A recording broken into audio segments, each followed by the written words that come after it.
Assalamualaikum warahmatullahi wabarakatuh. Halo teman-teman semuanya, ketemu lagi bareng saya Hendy di Horizontal Channel. Ya, di kesempatan kali ini edisi baru ya teman-teman, yaitu Misteri Jalanan Malam. Di mana Misteri Jalanan Malam ini kita akan menelusuri perjalanan, mau itu di Bandung ataupun di luar Bandung, dan kita akan secara random nanya ke orang-orang yang ada di jalan, apakah mereka punya pengalaman mistis atau pernah ngalamin sesuatu hal yang menyeramkan. Yang akhirnya kita tanya, kita ngobrol dengan mereka tentang pengalaman mistis mereka. Baik itu mereka yang berprofesi sebagai pedagang, mau itu tukang parkir ya, ataupun usaha lainnya gitu ya, yang ada di jalanan yang kita lewatin. Nah, kayak malam ini teman-teman, sekarang saya ada di Jalan Sariwangi. Tepatnya itu di depan SD Sariwangi 1. Mungkin teman-teman udah ngelihat nih di samping saya. Nah, yang akan ngobrol dengan kita di edisi Misteri Jalanan Malam ini adalah beliau yang memiliki usaha tahu Sumedang. Ceritanya itu nggak ada hubungannya dengan usahanya, tapi ini tentang pengalamannya beliau semasa beberapa tahun ke belakang ya. Beliau ngalamin hal yang serem, ngalamin hal yang horor. Nah ini buat teman-teman yang nonton, yang tinggal di area Bandung dan sekitarnya, khususnya di sekitar Sariwangi ya. Ini ada tahu Sumedang teman-teman. Kalau menurut saya ya teman-teman, ini enak. Tahu Sumedangnya ini enak. Ini di depan SD Sariwangi 1 ya. Ini tempat persis di depan SD-nya. Ini tahu Sumedangnya. Nah seperti ini teman-teman. Ini seriusan enak. Nah terus dikasih juga ini kayak semacam sambal kecap atau apa ya. Cuman ini lumayan pedas juga ini. Nah ini tahu Sumedangnya, ini lontongnya. Jadi buat teman-teman yang mau nyari cemilan gitu kan ya malam atau di sore hari, ini dia pun udah jualannya dari sore sampai malam. Teman-teman boleh nih ke Jalan Sariwangi, tepatnya di depan SD Sariwangi 1. Oke teman-teman, berikutnya kita akan langsung ngobrol aja dengan nama beliau itu Kang Pian. Beliau yang punya pengalaman gitu kan, yang memiliki usaha tahu Sumedang ini. Kita akan ngobrol, kita akan tanya-tanya beliau tentang pengalamannya. Seperti apa hal seram atau hal horor yang beliau alami. Kita mulai ceritanya.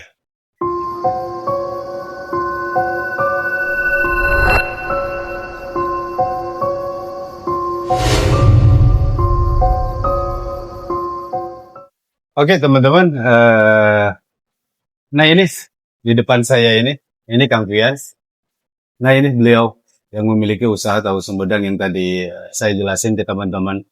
Dan beliau juga yang punya pengalaman beberapa tahun ke belakang, pengalaman mistis, pengalaman yang cukup creepy juga ya teman-teman. Jadi kita dengerin bareng-bareng Kang Pian untuk bercerita ke kita semuanya tentang pengalamannya beliau. Kang Pian, sehat? Alhamdulillah sehat. Mantap serius ini serius teman-teman, ini beneran enak ini. Ya makanya buat teman-teman ya, tadi yang saya bilang gitu kan ya, ini tahu Sumedang depan SD Sariwangi 1. Kalau teman-teman yang perlu cemilan sore ataupun malam, ini enak, seriusan ini enak tahu Sumedangnya. Kang Pian, cerita yang mau Kang Pian ceritain itu tahun berapa kejadiannya? Kejadiannya 2016, tepatnya 2016 bulan Agustus. Agustus 2016. Betul, Agustus 2016 ketika saya sama teman-teman, bukan teman-teman, bertiga, kita touring kabut untuk menuju pesisir pantai selatan. Yang diawali kita pertama dari Cimahi, kita gas dulu ke pantai Suwuk, Kebumen, langsung ke Manganti. Setelah itu terinspirasi, saya bertiga, saya sendiri, terus waketum saya namanya Denny, dan humas saya namanya Abang. Nah, maksudnya ini waketum klub Wakil ketua umum komunitas, klub. Klub kebetulan saya sendiri dari TBSC Cimahi. Oh. Mungkin ada teman-teman nanti yang tahu TBSC Cimahi, mungkin sebagian banyak anak motor udah tahu kopdarannya di mana. TBSC Cimahi itu apa? Kepanjangannya apa TBSC Cimahi itu? TBSC Cimahi itu adalah Troops Biker Solidarity Community. Oke. Buat teman-teman nih yang tahu Kang Pian ya, ini beliau ini punya komunitas motor ya. TBSC itu di Cimahi Bandung. Nah, buat teman-teman yang satu community gitu kan, boleh kalian share juga pengalamannya nih yang lagi nonton. Kang Pian itu Saya sebagai ketua umum dan masih berjabat sebagai ketua umum sampai sekarang. beliau ini ketua umumnya teman-teman ya. Nah, ini ketuanya teman-teman TBSC gitu kan. Nah, ini lagi ngobrol bareng kita nih di Horror Horizontal Channel. Nah, oke. Kemudian gimana Kak? Saat itu ngerencanain itu berarti ini tuh bukan touring dengan seluruh anggota berarti. Bukan. Oke. Karena touring pengukuhan kepengurusan, Kang. Jadi sebagai pengurus ini harus punya jiwa dan mental militan untuk menghadapi medan. Karena kita bergerak di dunia otomotif, dunia motor yang notabene kita hidup di jalan raya. Kita harus tahu dulu kerasnya, sebagaimana kerasnya jalan raya. Nah, akhirnya dari situ kita diuji mental nih, cara mempertahankan diri kita di jalan raya seperti gimana. Safety riding buat kita, safety riding buat teman-teman yang lewat. Intinya kita harus jadi pelopor keselamatan jalan raya. Itu sekilas ungkapan dan slogan di dunia motor gitu. Bahwa kita menjunjung tinggi tali persaudaraan yang diistilahkan brotherhood. Nah, seperti itu. Nah, itu untuk mengukuhkan bahwa saya sebagai ketua umum, waktu itu kita berdiri 2015 dan masih belum ada kepengurusan. Nah, akhirnya saya sendiri ditunjuk oleh anggota semua sebagai ketua umum, dan wakil ketua umum juga saya sama ditunjuk. Humas juga sama ditunjuk, dan itu humas eksternal bukan humas internal yang berangkat waktu itu sama saya bertiga. Karena yang lainnya nanti akan nyusul ke Pangandaran, karena puncak acara touring kemerdekaan itu di Pangandaran. Jadi puncak acaranya itu sebenarnya di Pangandaran. Di Pangandaran. Tapi berhubung kita yang bertiga ini ready-nya terlebih dahulu, bahwa kita gabut nganggur lebih dahulu lah gitu. Kita kemana dulu nih sebelum kita ke titik acara. Nah, hal seperti itu. Akhirnya memutuskan untuk pergi ke? Akhirnya memutuskan kita rencana awal kita hanya ke Pantai Suwuk dan Manganti. Tadinya rencana awal, setelah itu kita balik lagi ke Pangandaran. Nah, tapi setelah Pantai Suwuk dan Manganti, waktunya masih banyak, space waktu untuk acara di hari H-nya itu, karena acara hari H itu bertepatan dengan hari Minggu. Hari Minggu. Nah, sementara Kang jalan riding itu mulai dari hari? Saya jalan dari sini mulai dari hari Selasa. Nah, Selasa, Rabu udah di Pantai Manganti dan Pantai Suwuk. Nah, itu boleh dijelasin, itu dua pantai itu di mana itu? Manganti sama Suwuk gitu? Itu masih di Jawa Tengah, daerah Kebumen. Kebumen. Ya, Pantai Suwuk itu Kebumen, Manganti juga daerah Kebumen, tapi Kebumennya agak ke samping sedikit lah. Nah, udah dari situ terjadilah perbincangan, ini gimana nih, kita mau stay di sini menikmati alam ini. Saya kan belum punya jodoh, saya masih jomblo nih.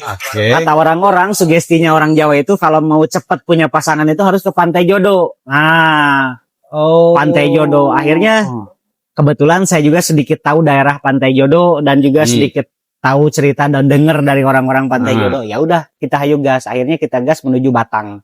Pantai Jodoh itu ada letaknya di pantai pesisir Batang. Jawa Tengah, masih di Jawa Tengah. Masih di Jawa Tengah sama. Tapi masih hampir ke ujung Jawa Tengah ya, Batang itu. Masih hampir ke ujung Jawa Tengah.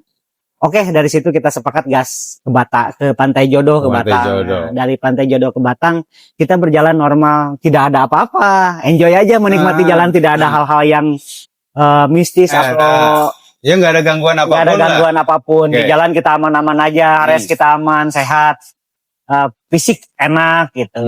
Nah, setelah di Pantai Jodoh, pemandangannya lumayan indah. Pantainya masih bersih waktu itu 2016 ya. Kalau sekarang kurang begitu hafal, kurang tahu. Kalau waktu itu masih asri. Nah, dari Pantai Jodoh itu, sayang nih kita udah ke sini. Ini arah pulang ini kita pasti lewat dinasti wisata banyak nih Sayang kalau misalnya kita lewatkan, sekalian pulang aja. Tadinya mau balik lagi ke Kebumen, pulang ke Pangandaran itu tadinya. Tapi kata wakatum saya dan rumah saya nggak seru dong kalau balik lagi ke jalan yang tadi. View-nya, pemandangannya dan suasana jalannya pasti itu aja. Kita udah tahu, kita udah pernah lewatin. Gimana kalau jalur tengah nih? Jadi jalur tengah nanti kita langsung ke Dieng. Dan waktu itu dari Pantai Jodo menuju Dieng saya buta jalan. Saya harus lewati daerah apa aja saya tidak tahu. Oh, nggak tahu. Nggak tahu sama sekali. Cuman nanya ke rekan-rekan biker di sana yang saya temuin karena banyak juga rekan-rekan biker yang nemuin saya dan saya juga silaturahmi sama rekan-rekan biker daerah Jawa. Oh, lewatnya tinggal lewat ini, lurus aja ngikutin jalan ini. Dan itu mereka tidak ngasih tahu informasi yang valid bahwa kita harus lewat jalan mana, kondisi jalannya seperti apa. Itu nggak valid. Hanya info, ya udah tinggal dari sini kita ngambil lurus aja jalur tengah. Nanti ketemu Banjarnegara, mau lewat Wonosobo bisa, mau lewat Banjarnegara, Karangkobar, tinggal naik ke atas bisa ke Dieng. Akhirnya oke lah fix. Dari situ kita berangkat siang. Nah, saat itu kan sempat nginep nggak di Pantai Jodo itu? Oh, kita nginep dulu nginep dulu. Jadi kita nginepnya di Kebumen 1 malam. Di Pantai Jodo kita 1 malam. Udah nginep. Karena penginapan di sana murah lah, 75.000 satu kamar itu udah worth it, bisa bikin bertiga. Nah, kalau di 2 pantai yang sebelumnya itu nggak nginep di pantai 2 pantai itu? Kita di Pantai Manganti nggak nginepnya kita di Pantai Suwuk. Oh, di Suwuknya kita nginep. Kemudian nginep berikutnya itu di Pantai Jodo. Baru dari situ jalan lagi dengan tujuan ke Dieng. Dengan tujuan ke Dieng. Nah, berangkat siang lah sekitar jam 2 atau siang lah jam 2 jam 3-an itu. Karena kita juga udah kompromi karena biasa jalan malam, Kang. Karena biasa jalan malam. Kalau jalan malam itu suasananya dingin, terus jalannya nggak begitu rame, terus si suhu mesin juga bisa terjaga. Karena jalannya dingin. Kita jalan, akhirnya kita jalan terus nemulah salah satu hutan. Nah di situ cerita mistis ini kayaknya dimulai. Oh, sudah perjalanan dari Pantai Jodo itu. Dari Pantai Jodo itu menuju Dieng. Nah, itu yang Akang ingat. Sebelum masuk ke cerita mistisnya ya. Betul. Yang Akang ingat pas begitu perjalanan dari Pantai Jodo akhirnya nemuin hutan yang dimana di situ mulai sesuatu yang janggal. Betul. Nah, itu perjalanan udah berapa lama dari Pantai Jodo ini? Itu karena kita jalan santai jalan santai, terus banyak juga kita ketemu sama rekan-rekan biker. Jadi jalanannya kalau sekarang lihat di map misalnya 1 jam, kita tempuh bisa sampai 3 jam. Saat itu bisa sampai 3 jam ya, karena benar-benar kan kalem aja nikmatin perjalanan. Dan di mana ada teman-teman biker yang ngajak berhenti ngopi, ya kita ngopi dulu, berhenti dulu. Karena untuk waktu ke Pangandaran itu masih lama, waktunya masih cukup kekejar karena waktu itu saya masih hari Kamis.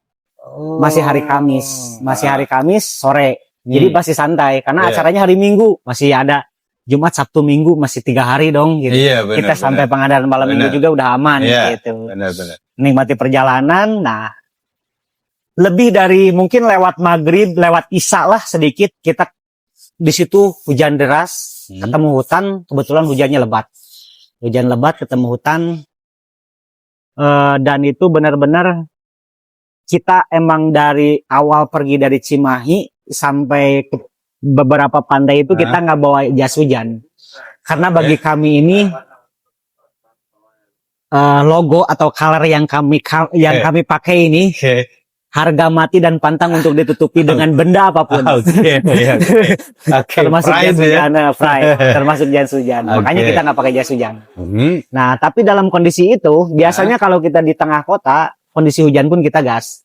Nah, biasanya kondisi hujan pun kita gas. Tapi karena itu di hutan, terus sebelumnya itu jalannya udah banyak berlubang. Kelokan tajam, jalannya berlubang, penerangan tidak ada, dan kabut mulai turun. Hujan mulai deras. Dari situ kami mulai menurunkan kecepatan kendaraan.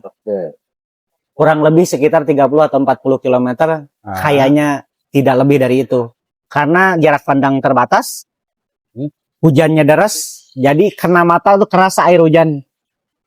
kerasa sakitnya kerasa. Hmm. Jadi mulai pelan. Nah, di situ mau berhenti di mana nggak ada tempat neduh, Kang. Tapi setelah saya kan di depan, posisi saya di depan, saya pakai motor CBR, yang kedua pakai motor Versa, MX ini di belakang. MX di belakang, akhirnya MX-nya suruh saya duluan biar gak ketinggalan karena cc-nya lumayan agak jauh, 135 sama 150 lumayan 15 juga rada jauh.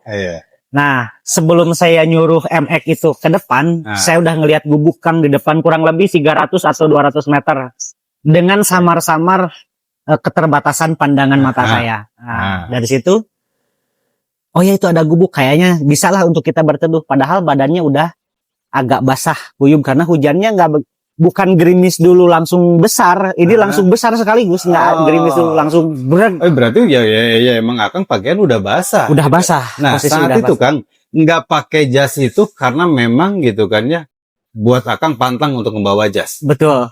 Oh berarti bukan nggak pakai karena memang kita nggak bawa. Nggak bawa. Oke. Dan di motor saya nggak ada bagasi untuk gas, untuk jas hujan nggak ada bagasinya. Nah CBR itu kan depannya tank, jadi ya sekalipun ada kan tetap nggak akan bawa kan, bisa aja dimasukin ke tas kan, logikanya, tapi tetap nggak akan bawa. Dan tas itu disimpannya di atas tank, tidak di belakang punggung, karena si logo ini tetap harus kelihatan sama orang. Oke. Setelah itu, oh ya gubuk. Nah kita mulai menurunkan kecepatan, lihat baik bener nggak gubuk. Nah, karena samar-samar dari jauh Kang, dari jauh itu kelihatan samar-samar, dan si gubuk itu tidak di pinggir jalan. Masih ke dalam dari jalan kurang lebih 20 atau 25 meter dari pinggir jalan. Tapi dari kejauhan kelihatan gitu. Ada gubuknya, cuman atapnya aja Kang. Oh kayaknya itu gubuk. Nah setelah lebih dekat, oh ternyata gubuk. Akhirnya kita pinggirin motor di situ, kita lari ke gubuk Kang. Tadinya mau berteduh sebentar, sambil nunggu hujan reda. Cuman sayangnya di situ hujan itu tidak kunjung reda Kang. Semakin malam semakin deras, kondisi kita perut lapar, terus kedinginan juga. Nah saya mau ngerokok dengan sadar pas dilihat rokoknya basah, bungkusnya masih basah, tapi dalamnya masih aman nih, dalam rokoknya masih aman karena di dalam tas kan. Sisa rokok yang sebagian, kalau yang rokok di sini udah hancur semua Kang. Udah hancur karena ada rokok sisa di dalam tas, itu masih aman. Nah tapi lihat koreknya, korek api kayu cap durian itu mungkin yang ada gambar burung gitu. Itu pentulnya udah nggak ada Kang. Di sini udah melepuh, di sini udah habis. Itu udah nggak berfungsi. Akhirnya kita nggak ngerokok karena nggak ada buat nyalain rokoknya. Dingin posisi, kita nggak bisa bikin kopi ada tapi nggak ada air panas. Nggak mungkin juga kita masak karena harus pakai air. Harus pakai air dan juga pakai api kan. Nah, udahlah. Sisa mie instan beberapa buah, berapa biji gitu sama roti. Ya kita makan itu yang seadanya. Air putih ada, air putih ready banyak. Ya kita makan mie instan diremas gini kan, diremas gini. Sama roti kita makan untuk mengganjal perut. Sambil kita ngobrol-ngobrol, ngelantur. Hujan belum reda terus kan. Itu jam berapa Kang? Itu kemungkinan kisaran saya berhenti di sana kisaran jam 9-an lah ya Kang ya, jam 8 jam 9 lah. Sekitar jam segitu. Karena waktu itu sempat lihat handphone dan ngontek teman-teman wakatum saya yang handphonenya masih nyala waktu zaman BlackBerry Kang. Itu belum ada Android itu. Seingat saya belum ada Android, masih Symbian. Saya juga HP-nya masih Advan kalau nggak salah. Masih Symbian, belum ada Android kan. Ada BlackBerry, ngontek teman-teman, ping-ping kan dulu masih zaman ping-ping. Tapi belum ada yang nyaut, kabur baterainya habis, kita lost, nggak tahu waktu itu jam berapa. Keadaan di tengah hutan, di gubuk, waktu juga nggak tahu kita itu jam berapa, dan hujan ini kita juga tidak tahu derasnya sampai kapan. Kita mau lanjut, diskusi sempat kita mau lanjut, kita masih mementingkan keselamatan diri kita sendiri. Karena medannya kita nggak tahu ke depan ini medannya seperti apa, jalanannya seperti apa, terus dan yang ditakutkan kita terjadi apa-apa di jalan karena kondisi udah dingin, otomatis si fisik juga menurun, fokus juga udah menurun, terganggu. Akhirnya setelah hujan tidak berhenti kita memutuskan udah kita tidur aja di sini, kita rest aja dulu di sini. Mudah-mudahan pagi-pagi kita bisa fresh. Kita berangkat lagi pagi udah fix. Fix kita berangkat pagi dari sini. Jadi setelah diskusi panjang, akhirnya sepakat semua. Sepakat semua yang bertiga itu, Wakatum saya Denny sama abang ini sama saya pribadi sepakat bahwa kita nginep di situ. Ya udahlah kita nginep di sini dengan baju yang basah. Udah sedikit agak kering tapi masih lembab.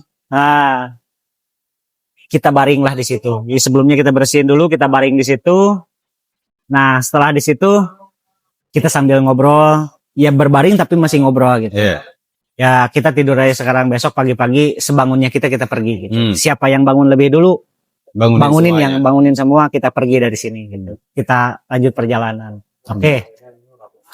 Di sela-sela kita sambil berbaring, di situ teman saya lah, namanya Abang. Dia nyentuh saya. Tum, kedengar ada suara gak? Ada yang ngobrol? Ada yang bisik? Enggak. Nanya saya ke Wakatum saya Denny.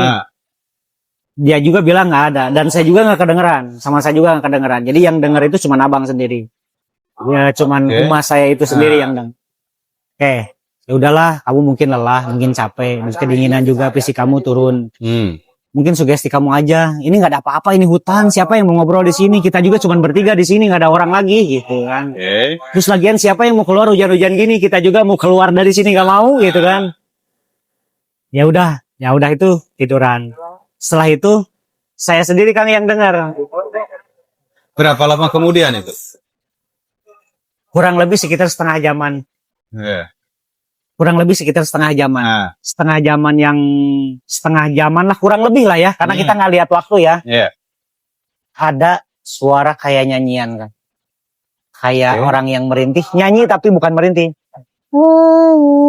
Kayak nyinden, gitu. Bersenandung gitu. Kayak nyinden lah. Gimana sih sinden Jawa gitu. Tapi nggak ada musik. Nggak ada musiknya, cuma nyinden aja gitu. Nah, setelah setelah ada yang nyinden itu, akhirnya saya dengar dulu sendiri, Kang. Gak mau ngomong dulu sama teman-teman yang lain, takutnya ada yang beli. Ya, boleh. Silakan, Kang. Oke, teman-teman, kepotong dulu sebentar karena kampiannya itu ada kalau yang beli dulu. Jadi kita terusin ceritanya. Tahunnya berapa? Udah beliau ngelayanin pembelinya.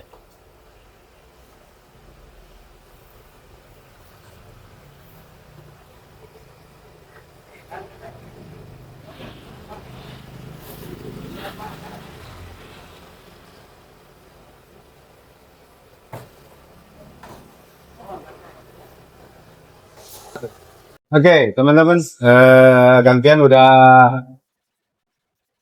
ngelayanin pembelinya. Sekarang kita lanjut ceritanya. Kang, tadi itu sampai dicerita akan ngedenger suara senandung ya, kayak orang yang nyinden bersenandung lagu Jawa gitu ya. Nah, itu terus? Nah, setelah itu saya nggak ngasih tahu teman-teman saya dulu.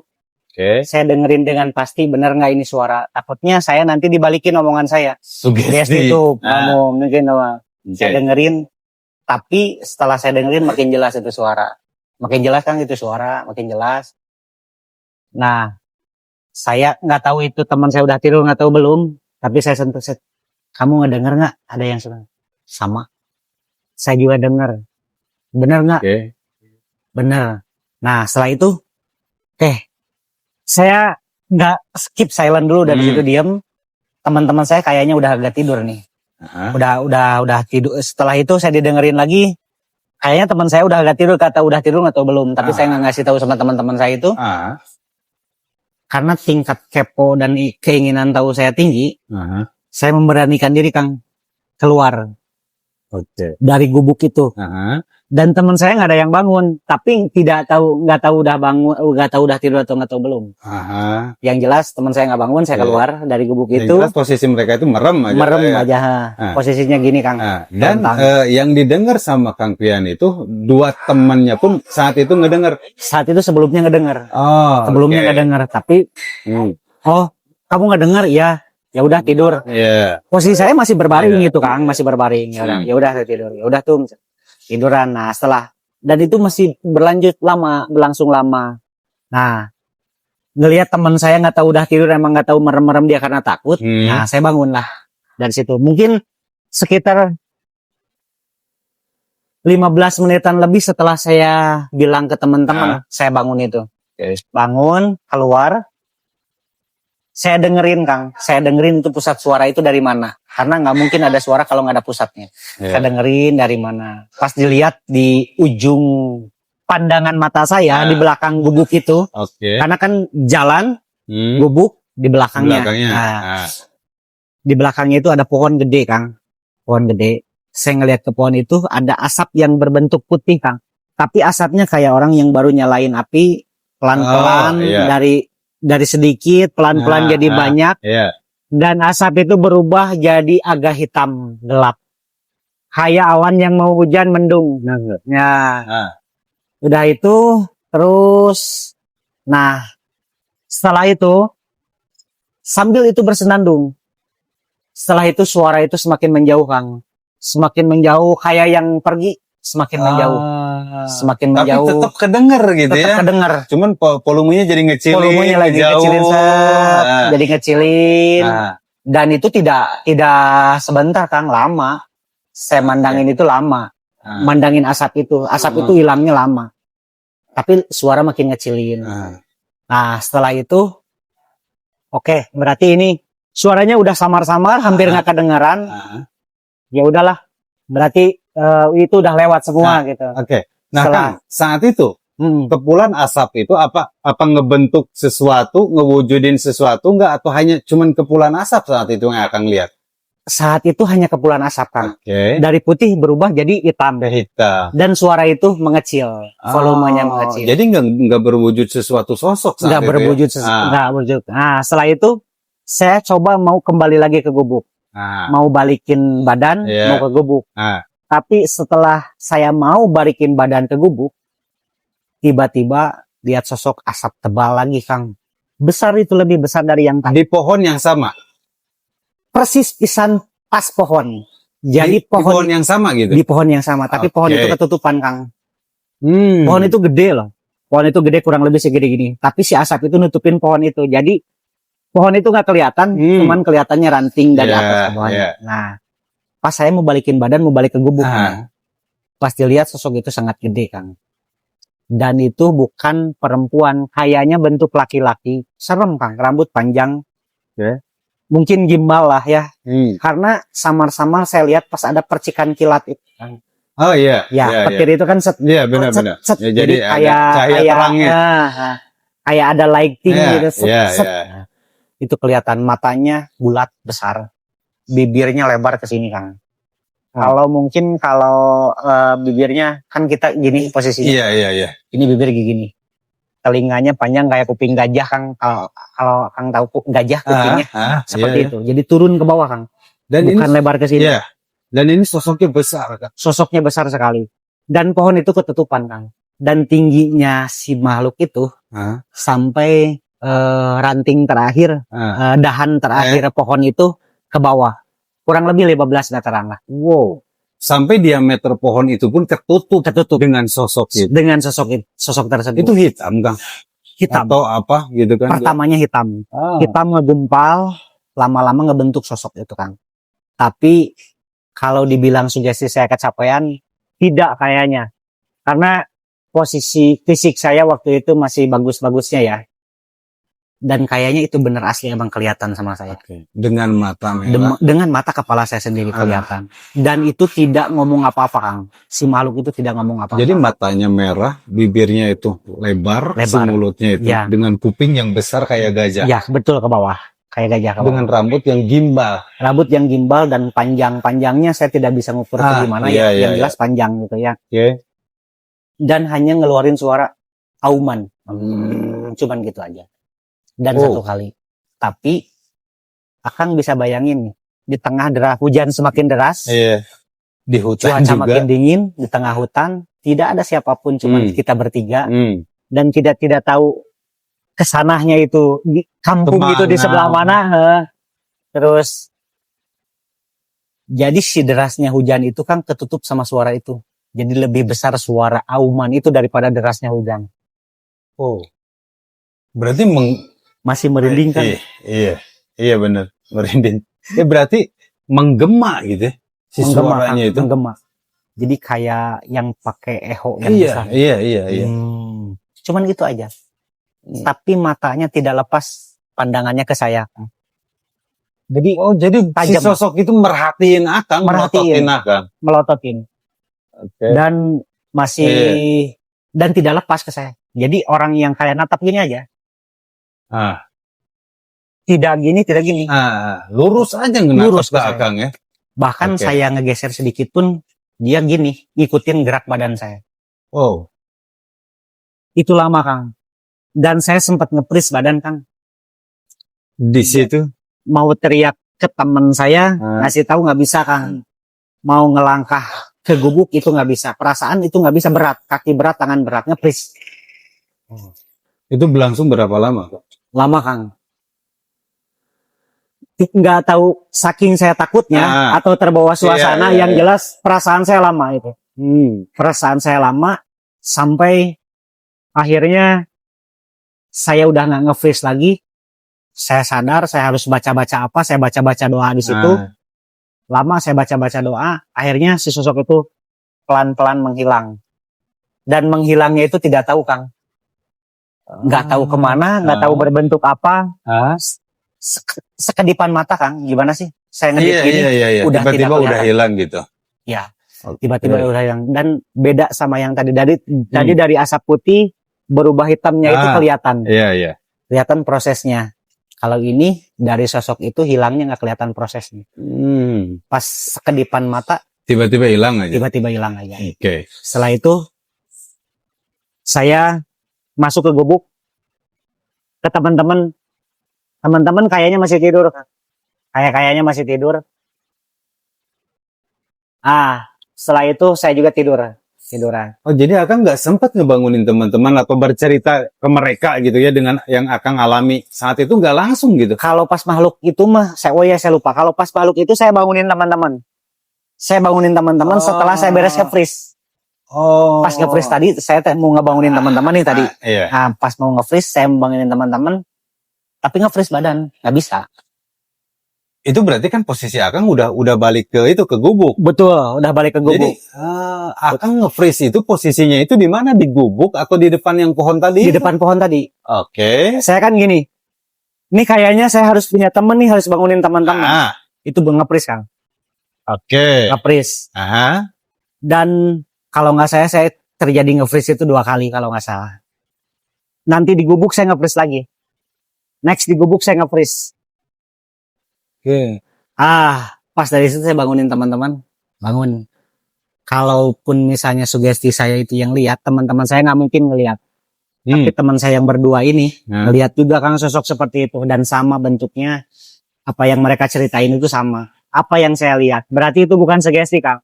Kalau sugesti itu kan saya yang ngelihat sendiri, teman-teman yang lain yang lihat. Ini teman-teman juga sama lihat.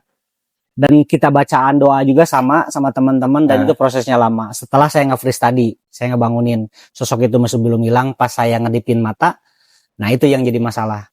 Pas saya ngedipin mata sama teman-teman, saya ngedip mata, saya ngelihat udah nggak ada, teman-teman masih lihat itu masih ada. Tapi pas teman-teman ngedip juga, sama itu udah nggak ada. Setiap kedipan mata teman rekan-rekan ini hilangnya gitu. Tidak hilang sekaligus ya. Jadi mungkin kedipan saya sama teman saya ini nggak sama. Mungkin. Iya. Berarti ternyata, berarti begini. Saya coba untuk memperjelas ceritanya ya, Kang. Pas begitu Akang nge-freeze, ngelihat sosok itu. Iya. Akhirnya gitu kan, selesai nge-freeze itu, Akang balik lagi ke gubuk. Nggak balik, manggil, Kang. Manggil. Kang, manggil. Posisi saya nggak beranjak dari situ, karena kaki saya masih berat. Jadi Akang itu teriak, manggil. Iya. Tapi mulut sama tangan saya udah gerak, tapi kaki berat. Untuk melangkah itu kaki masih berat. Jadi Akang teriak. Nah, yang akhirnya teman-teman nyamperin atau mereka cuma ngelihat aja itu dari gubuk Akang posisi gitu kan ya di belakang. Teman-teman nyamperin ke saya karena takut apa-apa. Karena dari gubuk ini nggak jauh, Kang. Ini gubuk nih. Atap gubuk. Ke arah belakang kan? Iya, ke arah belakang. Saya masih di sini, posisi saya nggak kehujanan, Kang. Masih di bawah serondoyan atapnya, Kang. Masih di bawah serondoyan atapnya. Jadi di situ. Ya. Dan itu kebenaran pintunya deket, Kang. Jadi pintu gubuk ini kan setengah badan Kang, gubuknya segini. Jadi nggak full si gubuk itu nggak full ketutup, cuman full. setengah badan segini. Iya. Dan si pintunya tuh dari pinggir jalan itu nggak ada pintu Kang, dari pinggir jalan itu nggak ada pintu gubuk teh. Justru pintunya itu menghadap ke hutan, gubuk itu pintu itu menghadap ke hutan. Jadi pintunya tuh cuman segini. Iya. Ah, saya teriak, teman saya udah turun dari gubuk itu turun. Tum kenapa pertama? Mereka nggak sadar dengan apa yang Nggak sadar ada di karena dia pohon fokus ke itu. badan saya. Iya. Tum kenapa? Kamu ngelihat sesuatu nggak di depan saya? Oh ya Tum, tinggi besar. Dia cuman bilang gitu. Wakatum saya cuman bilang tinggi besar. Bang kamu lihat Tum, tinggi besar. Tapi matanya kok merah. Dan posisi saya udah ketakutan lebih dulu daripada mereka. Setelah itu mereka ketakutan. Tum, gimana sekarang? Balik posisinya kan gini. Iya. Saya masih merinding, Iya. ngeri. Posisinya, Tum gimana? Kita baca doa bareng-bareng yuk. Baca doa, setelah baca doa bareng-bareng, itu masih lama Kang, masih lama sekitar 15 menit. Kalau saya kan lebih dulu, lebih lama ngeliat. Iya. Sekitar 15 menitan setelah teman-teman bangun itu, sosok itu menghilang pelan-pelan. Dan singkat cerita kita pun balik ke gubuk lagi. Untuk Jadi lanjut, masuk lagi ke dalam gubuk ya. masuk lagi ke dalam gubuk untuk kita tidur. Ah. Dan itu kita tidak tahu jam berapa, nggak tahu jam berapa, dan hujan masih tetap deras kan, malah tambah deras. Oke. Hujan mas. Kita lanjut ke gubuk. Akhirnya perut kita udah lapar, semua udah lapar lagi. Udah nggak bisa ngerokok juga, cuman minum air putih aja. Iya. Posisinya akhirnya kita tidak berbaring Kang di gubuk itu. Jadi nyender ke biliknya gubuk. Iya. Tapi berbaris Kang, nyendernya berbaris. Iya. Tidak bisa berbaris gitu. Ya udah nyender lah. Jadi nyendernya menghadap ke hutan tadi Kang. Oh iya. Iya, menghadap ke hutan tadi. Udah nyender. Kalau ada apa-apa kita baca doa ya nyender. Udah nyender itu pas saya mau, kayaknya udah saking ngantuknya ya Kang. Jadi kayaknya udah setengah mau tidur atau tidak, di bilik depan samping depan berarti ya sebelah kiri kayak yang ada gitu muter Kang. Ada kayak nyakar gitu. Kayak orang bawa ranting tapi digoresin ke bilik. Iya. Dan itu keras Kang. Itu pun semua ngedengar. Semua nggak dengar. Dan yang pertama bilang itu wakatum saya, bukan saya. Tuh, apa itu di belakang? Di samping belakang. Nggak tahu, mungkin makhluk-makhluk yang tadi. Mungkin gitu. Tapi kita udah baca doa aja. Baca doa akhirnya sebisa-bisa Al-Fatihah kita. Udah gini aja, kita sampai tidur baca Fatihah, jangan pernah berhenti. Pokoknya sebelum kita tidur baca Fatihah aja terus. Dari situ baca Fatihah, baca ayat kursi, dan yang pas baca ayat kursi kayak dan bisikin ke telinga saya dan ke telinga teman-teman juga sama. Maharaj hurufnya kurang pas sehat. Oke. Itu udah nggak mempan Kang, berarti doa di situ. Tapi masih tetap kita paksain baca doa. Setelah itu berselang berapa lama kita ketiduran. Nah saat itu yang ngomong ke kuping Akang kalau Mahraj ya hurufnya itu gitu kan ya kurang baik. Itu suara apa Kang? Maksudnya suara laki-laki kah? Suara laki-laki atau... tapi sosoknya kayaknya udah tua. Oh, jadi kayak suara kakek-kakek gitu. Suara kakek kayak gitu, tapi laki-laki kayaknya saya udah tua. Nah, setelah itu kayaknya kita ketiduran nih bertiga, tapi nggak tahu siapa yang duluan tidur. Kita bertiga ketiduran. Di sela-sela tidur itu belum berhenti di situ, di sela-sela tidur itu kita juga ngalamin mimpi, Kang. Dan mimpi ini sama teman-teman saya juga sama, mimpiin hal yang sama, ucapan yang sama, kata-kata yang sama dengan orang yang sama. Untung kamu tidak tahu daerah ini.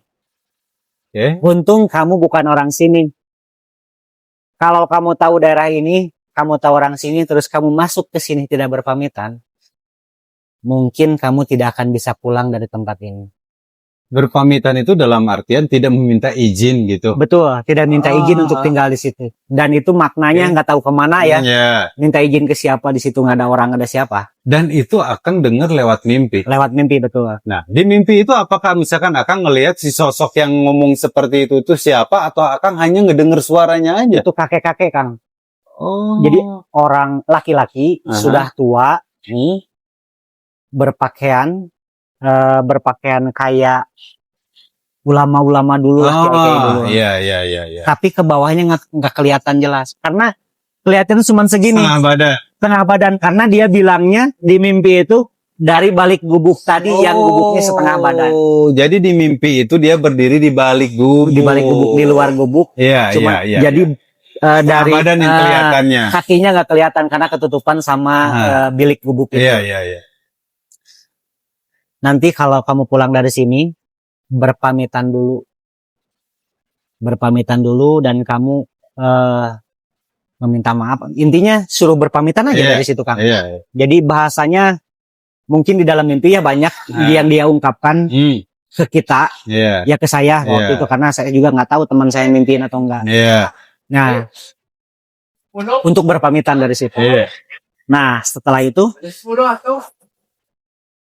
sosok itu udah menghilang, Kang. Setelah ngasih wejangan itu, sosok itu menghilang. Setelah menghilang, saya kebangun. Kan itu saya kebangun. Ternyata udah agak terang nih. Dari situ wah lega, Kang. Nah, pas begitu Akang kebangun. Akang menceritakan ke teman. Kan tadi Akang bilang ternyata teman pun mengalami hal yang sama dengan sosok yang sama. Pas saya bangun kan, saya belum bercerita, Kang. Iya. Saya keluar dulu karena udah terang. Ternyata di belakang gubuk itu ada kubangan air buat kita cuci muka. Air sisa hujan semalam. Iya. Kita cuci muka dulu. Teman-teman saya bangunin, cuci muka dulu. Terus kita ngobrol, alhamdulillah kita selamat ya dari kejadian semalam. Tapi saya malam mimpi. Mimpi apa tuh? Kamu mimpi saya ketemu sama kakek-kakek. Oke. Nah, sebelum saya ceritain yang detailnya, kakek-kakek itu bilang apa? Wakatum sama Huma saya bilang, Tum kok sama? Saya juga mimpi sama kakek-kakek tadi gitu. Ya gitu. Wakatum sama Denny sama abang ini nyeritain, saya juga sama mimpi sama kakek-kakek. Nah, yang bilang ke kamu apa? Saya disuruh pamitan tuh kalau mau pulang dari sini. Denny juga, Bang, kok sama? Sama ke saya juga gitu. Oke. Jadi alangkah lebih baik kita nanti dari situ ngobrol panjang lebar ya. Diskusi malah dari kejadian semalam sampai kita mimpi gitu. Ini apa ya? Perasaan kita nggak bikin salah apa? Perasaan kita jalan baik-baik saja. Terus kita juga perasaan di sini belum nggak kencing sembarangan, nggak apa sembarangan gitu. Ya udahlah gini aja kita ikutin aja karena jangan gitu. Kalau misalnya kamu nggak pamitan di sini takut terjadi hal-hal yang buruk atau terjadi apa-apa di jalanan. Itu kan bahasa yang keluar. Iya sama tuh kayak gitu. Jadi si teman saya Denny sama abang ini sama. Kata-katanya sama yang diucapkan ke saya tadi. Si sosok bapak-bapak ini, si sosok kakek-kakek ini bilangnya sama kayak gitu. Nah setelah itu setelah diskusi panjang, nah, nggak lama lihat bapak-bapak lewat pakai motor dari kejauhan, Kang. Dari kejauhan dari gubuk udah kedengeran suara motornya. Pertama kedengeran suara motornya knalpot yang bising lah kayak di kampung dan itu tidak ada bodinya, Kang. Saya lihat pas udah deketnya bodinya nggak ada, cuma ada keranjang, segala kayak orang yang mau kebon gitu. Di situ saya bahagia banget. Ini ketemu sama orang dari semalam sampai pagi ini baru ketemu sama orang satu ini. Selain kita, saya lari dulu, Kang. Sebelum saya pergi dari situ, saya lari dulu nyamperin bapak-bapak dengan bermaksud mau pinjam korek, karena saya udah nggak ngerokok dari malam. Iya. Nah, setelah saya samperin, si bapak itu nanyain, kenapa? Motornya mogok, bapak nggak bisa ngebetulin motor? Enggak Pak, saya mau pinjam. Mas di sini sama siapa? Dari jam berapa di sini? Pak, saya nginep di sini di gubuk ini. Astaga, dia baca astaga gitu. Mas, orang sini juga nggak ada yang berani lewat sini malam-malam. Mas, kok berani nginep di sini malam-malam? Silakan.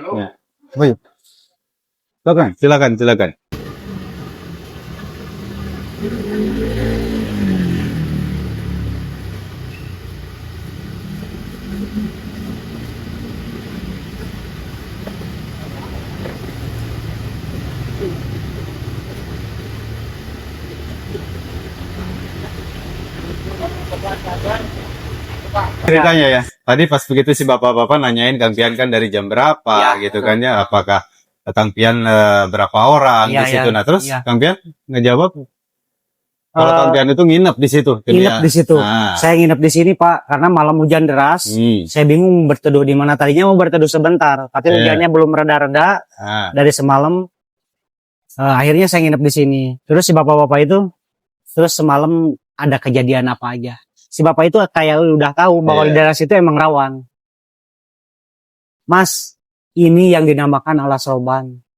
Alas Roban. Alas Roban. Hutan Alas Roban itu. Hutan jati Mas di sini teh. Hutan jati Alas Roban teh ini Mas. Mungkin Mas pernah dengar, saya dengar, sering dengar Pak. Cuman saya untuk nggak tahu bahwa tempatnya di mana atau ini yang saya semalam tidur ini di Alas Roban. Kalau saya tahu ini anak Alas Roban, saya akan jalan ke sana walaupun pelan-pelan. Ternyata itu di Alas Roban. Alas Roban. Tepatnya di Jawa Tengah. Oke. Nah, perjalanan dari saya Pantai Jodoh ke Dieng tadi. Nah, terus? Terus Mas banyak Pak saya ngalamin kejadian aneh, tapi saya kalau diceritain panjang Pak, intinya saya mau pinjam korek ke Bapak sebenarnya gitu. Oh, ada ini korek akhirnya si Bapak itu bawa kayak ubi gitulah kayak makanan buat dia bakal.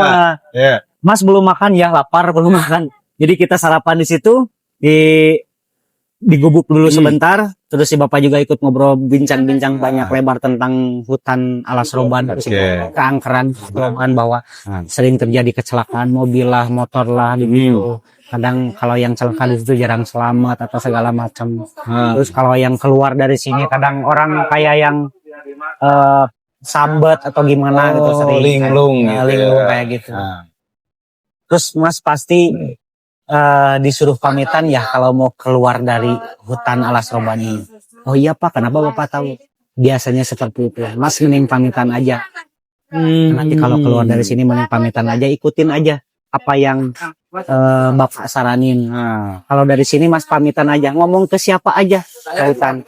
Ngadep ke hutan, Mas ngomong ke siapa aja pamitan dari sini.